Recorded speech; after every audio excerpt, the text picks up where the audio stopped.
We're back again with Ras Bongo. He's got so much to say. Now we're talking about some of our beloved new jazz artists who transcend jazz. One of our beloved ones that I know Michael Blaze likes is Dwight Tribble.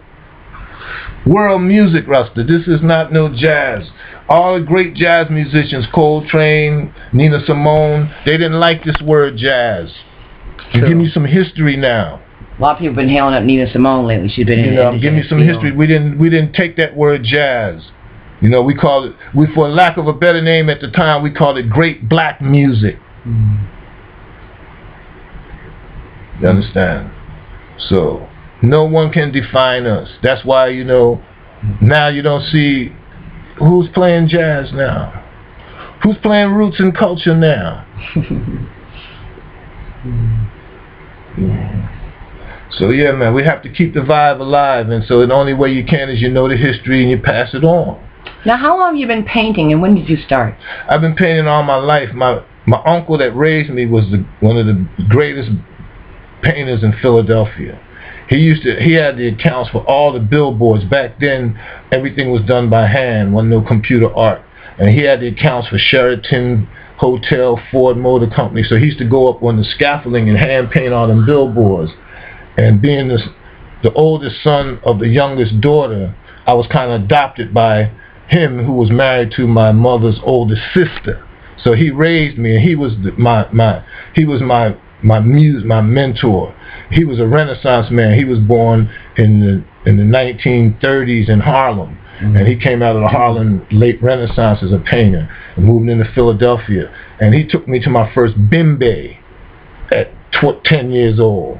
What is a bimbe? A bimbe is an African ceremony of Vodun, Ifa, drumming, chanting, and sacred rituals of Shango, Yemoya. Wow. So I've been hip to the African theology since I was 12 years old. So it was easy for me. And then during the 60s, being a child of the 60s coming up, you know, I was reading stuff like Carlos Castaneda's, and that took me into some other realms, mystical realms. And then I realized that my spirit guide was the ganja, the herb.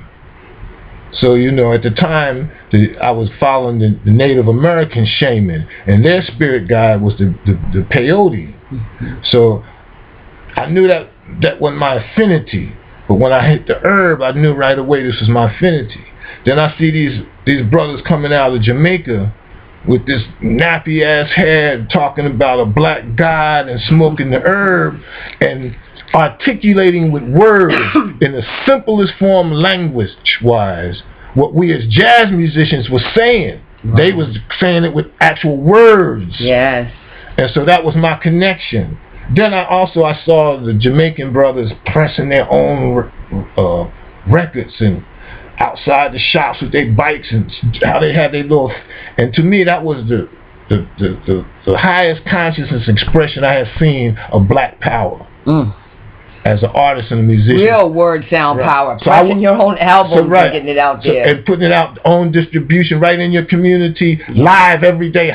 To me that was... They still doing it that way too. Well, the only thing on a bigger scale, you know. Yeah. They just drop it on YouTube. Right. That's right. So that's what impressed me, man. I saw the genius there. And like I said, the genius in how you can take a complex lick or musical number and break it down to a simple language in a patois or in a guttural language, that you can break it down so simple that a person with no education could understand it. They have to be real ethereal.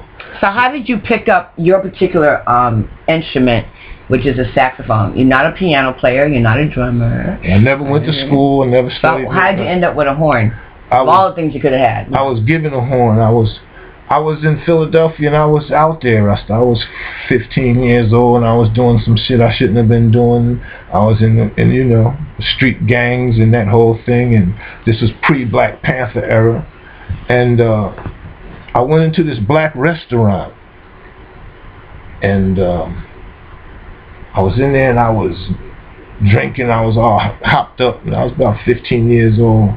And these brothers came on me with all dressed in African garb, and sisters all wrapped up in head wraps and dreadlocks, and and like, you know, they tried to calm me down because I came in there really disrespectful.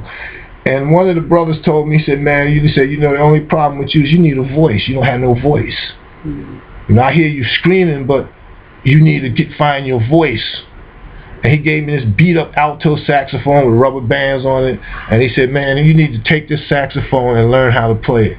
And you come by here and I'll give you some lessons. And that was a big thing to have an instrument like a saxophone, you know, back then. Somebody had just given me one. Right. So I took it as a challenge, and spiritually I always wanted to play the saxophone. But I could never afford the instrument. I grew up in the projects in Philadelphia of a single parent. Talk about God making a way out of no way in the most weirdest situation. Right.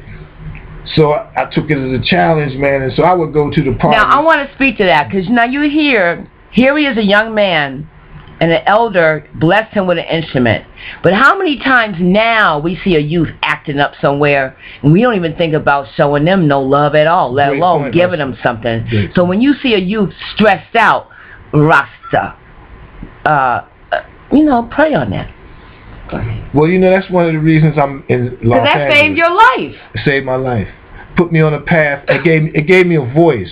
So what it did is I could travel the world and not have money, but have something of value to share that was as valuable, that opened doors for me, fed me and clothed me, and found my family, and I was able to move around just on that alone.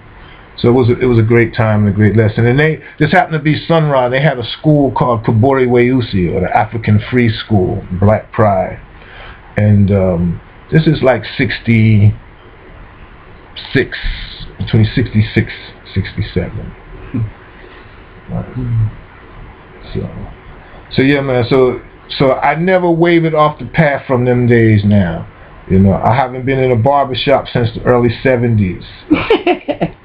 You know, and so I've never wavered off the path from them times, man. And I met you in the 70s. You walked along. Yeah. Well, you know. Those was a different time. Like I said, I went up to Oakland, up to Berkeley in the 70s. Okay, well, we're going to stop it again.